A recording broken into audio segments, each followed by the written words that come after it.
स्त्री, एक पत्नी, एक बायको आपल्या नवऱ्यासाठी काय करू शकते याचं छोटस तुम्हाला उदाहरण देतो. मी जेवढी उदाहरणं सांगितली कुठलाही उदाहरण काल्पनिक नाही. ही सगळी सत्य घटना आहेत आणि सत्य उदाहरणं आहेत. हे कुठलाही मसाला लावून मीठ लावून किंवा काल्पनिक उदाहरणं नाही, जी समाजात घडणारी उदाहरणं आहेत. आता सध्या ही उदाहरणं घडतायत आणि घडलेली आहेत, ही अनुभवलेली आहेत. बाप नवरा आमचा कधी कधी असं म्हणतो, माझ्या बायकोला काही कळतच नाही. तुझं काम जेवण बनवायचं आहे, मुलांना सांभाळायचं आहे, तेवढंच तू करत जा, तू इतर गोष्टीमध्ये लुडबुड करू नकोस. जर दारू पिणारा एखादा जर पती असेल, तो दारू पिऊन जर आला तर इतर लोक जेवढी काळजी घेत नसतील ना, तेवढी त्याची बायको त्याची काळजी घेते. माझ्या नवऱ्याला 2 घास तरी त्यांनी जेवले पाहिजे, नाही तर त्याची दारू उतरणार नाही इथपर्यंत. आणि अशी बायको जेव्हा नवरा आजारी पडतो ना, तेव्हा तिची काय हाल होतात ना, ते तुम्हाला एका उदाहरणावरून सांगतो. बुलढाणा जिल्हा सगळ्यांना माहिती आहे, बुलढाणा जिल्हा. त्या बुलढाणा जिल्ह्यामध्ये मेहकर तालुका आहे आणि या मेहकर तालुक्यामध्ये लता भगवान करे, कधी तुम्ही नेटवर सर्च करा, तुम्हाला सगळी हिस्ट्री मिळेल.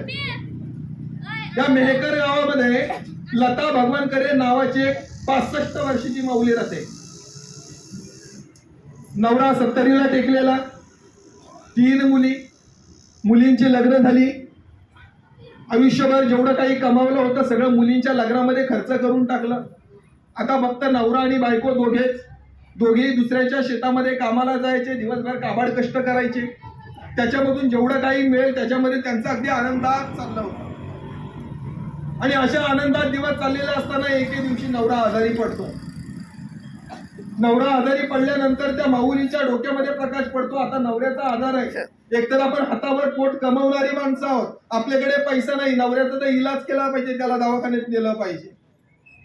पण शहराच्या ठिकाणी एक सरकारी दवाखाना होता. त्या सरकारी दवाखान्यामध्ये त्या माऊलीनं आपल्या नवऱ्याला दाखवलं. सरकारी दवाखान्यातल्या डॉक्टरांना नवऱ्याला तपासलं आणि त्या माऊलीला सांगितलं, यांच्या काही तपासण्या कराव्या लागतील, त्यांना तुम्हाला बुलढाण्याला घेऊन जावं लागेल. त्या माऊलीच्या डोळ्यापुढं पटकन अंधारी आली.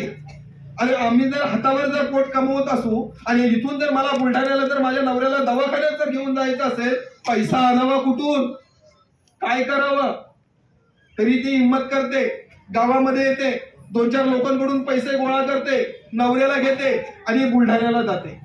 बुलढाण्याला एका दवाखान्यामध्ये नवऱ्याला दाखवते. डॉक्टर नवऱ्याला तपासतो आणि सांगतो, यांच्या आणखी काही तपासण्या कराव्या लागतील, त्यांना तुम्हाला बारामतीला घेऊन जावं लागेल. आता त्या माऊलीच्या पायाखाली जमीन सरकते. अरे कसं तरी इथपर्यंत येण्यासाठी 4-2 लोकांकडून मी पैसे गोळा केले. आता इथून माझ्या नवऱ्याला जर मला बारामतीला घेऊन जायचं असेल, आता मी पैसा आणू कुठून, आता कोण मला पैसे देईल, कुठून पैसा मी उपलब्ध करू, माझ्या नवऱ्याला मी असंच मरून देऊ का. आयुष्यभर त्यानं या संसारासाठी झटला, आयुष्यभर पोराबाळांसाठी झटला, आयुष्यभर या कुटुंबासाठी झटला. पण आता तोच माझा नवरा आजारी पडलाय, पण त्याच्या उपचाराचा खर्च देखील मी करू शकत नाही. काय करावं. गरीब माणसाला काय आजारी पडूच नाही का, की सरळ सांगावं, आजारी पडला तर तू डायरेक्ट मरूनच जावं, तुझा उपचार आम्ही करू शकत नाही. काय करावं.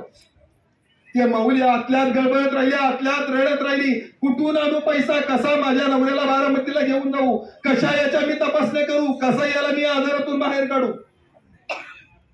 शेवटी त्या माऊलीने हिंमत केली. ती पुन्हा नवऱ्याला घेतलं, गावाकडे आली. पुन्हा तुमच्या आमच्यासारखे 10-12 लोकांकडून पैसे गोळा केले, त्या आपल्या नवऱ्याला घेतलं. पुन्हा ती नवऱ्याला घेऊन बारामतीला गेली. बारामतीला डॉक्टरकडे दाखवलं. डॉक्टरांनी तपासलं आणि सांगितलं, आता एक शेवटची तपासणी करावी लागेल. आता मात्र त्या माऊलीच्या पायाखाली जमीन सरकली. दिवसा डोळ्यापुढे अंधारी आली. अरे कसा तरी बारामतीला येण्यासाठी मी पैसा उभा केला, आता अजून तपासण्या करायच्या, म्हणजे किती तपासण्या करता तरी किती, आणि तपासण्या करण्यासाठी पैसा आणू तरी कुठून.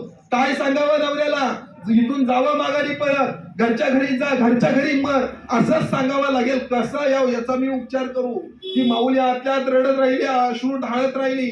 तिच्या डोळ्यापुढे अंधारी आली, मटकन खाली बसली. काय करावं, तिच्या पुढे काही प्रश्न पडले.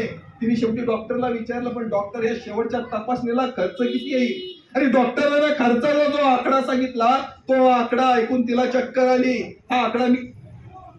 हा खर्च मी करूच शकत नाही ही तिची खात्री झाली. माझा नवरा आता मला गमवावा लागणार, माझ्या नवऱ्याला मी या आजारातून वाचवूच शकत नाही अशी तिची परिस्थिती निर्माण झाली. रडत रडत ती बाहेर आली. बाहेरच्या एका बाकड्यावर बसली. सतत सतत सतत डोळ्यातून तिच्या अश्रू निघत होते, अश्रू पुसत होते, अश्रू निघत होते, अश्रू पुसत होते. गळबळून आली. शेवटी कशी तरी ती शांत झाली. पदराने डोळे पुसले. डोळे पुसता पुसता नवऱ्याला वाचवायचं आहे हा विचार तिच्या डोक्यामध्ये आला. बाजूला एक पेपर पडला होता, वर्तमानपत्र पडलं होतं. ते वर्तमानपत्र तिने हातात घेतलं. त्या वर्तमानपत्रावरून तिने सहज नजर फिरवली आणि ती एकदम चमकली. त्या वर्तमानपत्रामध्ये एक बातमी आली होती. बातमी होती बारामती मॅरेथॉनची आणि त्या मॅरेथॉन मध्ये जिंकणाऱ्या स्पर्धकाला मिळणाऱ्या रकमेची. त्या रकमेवर तिची नजर खिळली आणि तिला वाटलं या बारामती मॅरेथॉन मध्ये आपल्याला धावलं पाहिजे, आपल्याला बारामती मॅरेथॉन आपल्याला जिंकली पाहिजे. जर का आपण ही बारामती मॅरेथॉन जर जिंकली आणि ही रक्कम जर आपल्याला मिळाली तर आपल्या नवऱ्याचा जीव आपण सहज वाचवू शकतो. तिने विचार केला. ज्या ठिकाणी स्पर्धा चालू होती त्या स्पर्धेच्या ठिकाणी गेली. आयोजकांना सांगू लागली मला या स्पर्धेमध्ये भाग घेऊ द्या, माझा नवरा दवाखान्यामध्ये, त्याला मला वाचवायचंय, मला ही स्पर्धा जिंकली पाहिजे, या स्पर्धेचं बक्षीस मला मिळालं पाहिजे, मला या स्पर्धेमध्ये भाग घेऊ द्या. आयोजकांनी शेवटी तिच्या विनंतीला मान देऊन तिला त्या स्पर्धेमध्ये भाग घेऊ दिलं. ती स्पर्धेसाठी तयार झाली. आजूबाजूला बघते तर काय सगळी तरुण मुलं, स्पोर्ट शूज घातलेले, स्पोर्ट ट्रॅक घातलेले, सगळे तरबेज, सगळे धावपट्टू, सगळे रोजच्या रोज सराव करणारे आणि अशा बरोबर स्पर्धेला उभी राहिलेली आहे 65 वर्षाची लता भगवान करे. नऊवारी नेसलेली, कासोटा घातलेली, अनवाणी पायाची लता भगवान करे त्या स्पर्धेसाठी तयार झाली. बघता बघता पट्टी पडली आणि स्पर्धा सुरू झाली. बेभान बेभान होऊन ती लता भगवान करे पळत होती. तिला आजूबाजूला कोण पळतंय ते तिला दिसत नव्हते. लुगड्याच्या काष्टा पायात अडकून आपण पडू की काय हे तिला दिसत नव्हतं. रस्त्यावरचे खडे आपल्या पायाला टोचतील की काय हे तिला दिसत नव्हतं. तिला दिसत होता फक्त नवरा, नवऱ्याचा इलाज, त्या रकमेमधून नवऱ्याचा होणारा इलाज आणि नवऱ्याचा जीव एवढंच तिला दिसत होतं. आणि तो नवरा बघता बघता ती पळत होती. बेभान बेभान बेभान होऊन पळत होती. अखेर पट्टी पडली, आवाज झाला आणि त्या स्पर्धेची विजेता ठरली लता भगवान करे.